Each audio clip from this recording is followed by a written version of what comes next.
पिता और भाई की लाश के पास ही लड़की ने प्रेमी के साथ फिजिकल रिलेशन बनाए। डबल मर्डर में सनसनी केस का हुआ खुलासा। जबलपुर पुलिस ने डबल मर्डर केस में एक सनसनीखेज खुलासा किया।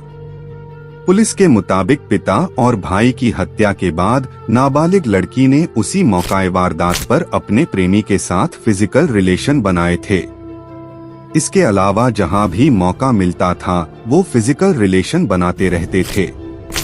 पुलिस ने आरोपी मुकुल के खिलाफ पॉक्सो के तहत मुकदमा दर्ज किया है।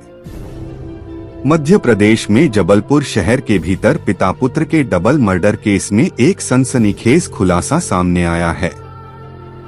पुलिस की तफ्तीश कहती है कि आरोपी मुकुल सिंह और उसकी नाबालिग प्रेमिका ने अपने पिता और 8 साल के मासूम भाई की हत्या के बाद उसी घर में दोनों की लाश के सामने फिजिकल रिलेशन बनाए थे। आरोपी के खिलाफ नया मुकदमा दर्ज हुआ।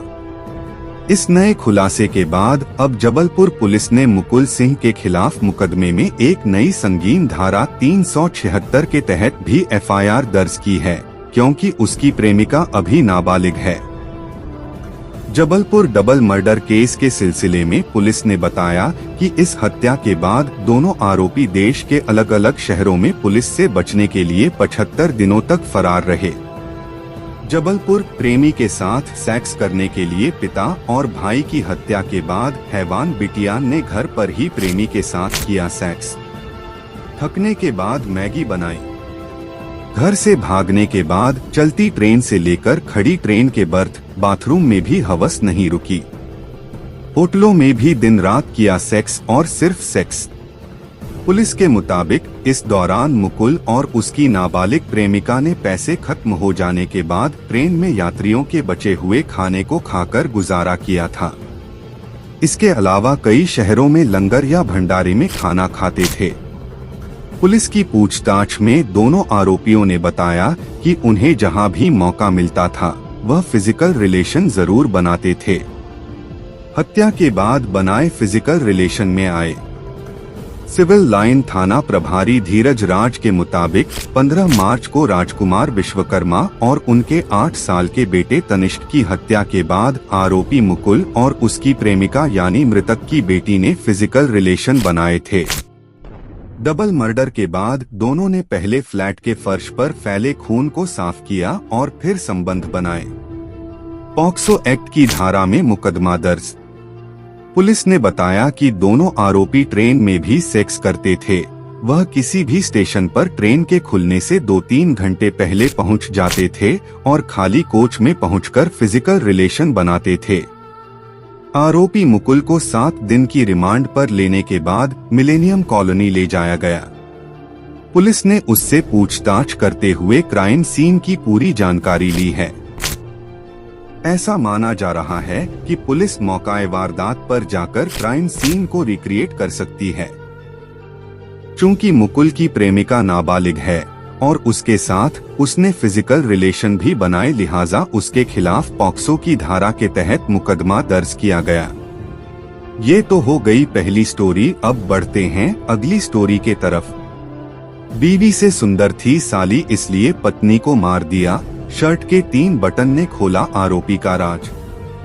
देर रात मायके से ससुराल जा रही पत्नी की गला रेत कर हत्या।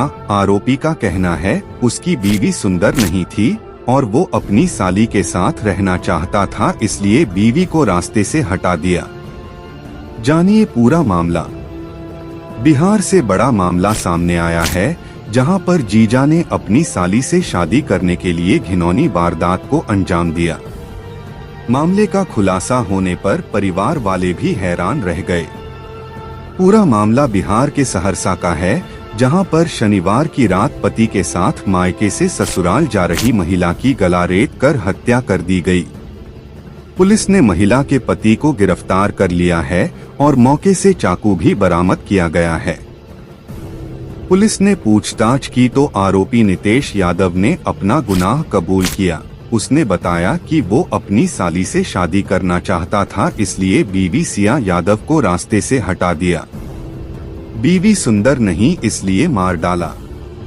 पुलिस से पूछताछ में पहले तो आरोपी ने पुलिस को गुमराह करने की कोशिश की। पुलिस को बताया कि 6 बदमाशों ने उसके घर पर हमला किया और उसकी पत्नी सिया की हत्या की। पुलिस को उसके बार बार बदलते बयान और शरीर पर खून के निशानों के आधार पर शक हुआ। टीम ने तुरंत नितेश को हिरासत में लेकर पूछताछ की तो मामले का खुलासा हो गया। पुलिस ने मौके से चाकू भी बरामद किया जिससे आरोपी ने अपनी पत्नी की हत्या की। आरोपी ने पत्नी की हत्या कर साली से शादी करने के इरादे से बैजनाथपुर की एक दुकान से चाकू खरीदने की बात स्वीकार की है। गला रेत कर की हत्या। पुलिस के मुताबिक भद्दी गांव निवासी 22 साल की सिया यादव शनिवार की रात करीब 9 बजे अपने 3 साल के बेटे के साथ और पति नितेश यादव के साथ बखरी गांव जा रही थी। सुनसान जगह मिलते ही नितेश ने अपनी पत्नी की हत्या कर दी और मौके से फरार हो गया। इस वारदात को अंजाम देकर उसने खुद पुलिस को सूचना दी। पहले उसने पुलिस को गुमराह करने की कोशिश की, लेकिन जब पुलिस को शक हुआ तो आरोपी ने अपना जुर्म कबूल कर लिया। नितेश ने पहले ही हत्या की योजना बनाई थी। उसे लगता था कि उसकी पत्नी सुंदर नहीं है और अपने बच्चे की देखभाल के लिए साली से शादी कर लेगा। इसके बाद उसने अपनी पत्नी की गला रेत कर हत्या कर दी। पुलिस के मुताबिक नितेश की शर्ट के टूटे बटन और घटनास्थल से बटन और टोपी की बरामदगी हुई जिसने पुलिस के शक को यकीन में बदल दिया। शर्ट से मिले खून के निशान से लिए सैंपल को फोरेंसिक जांच के लिए भेजा गया है।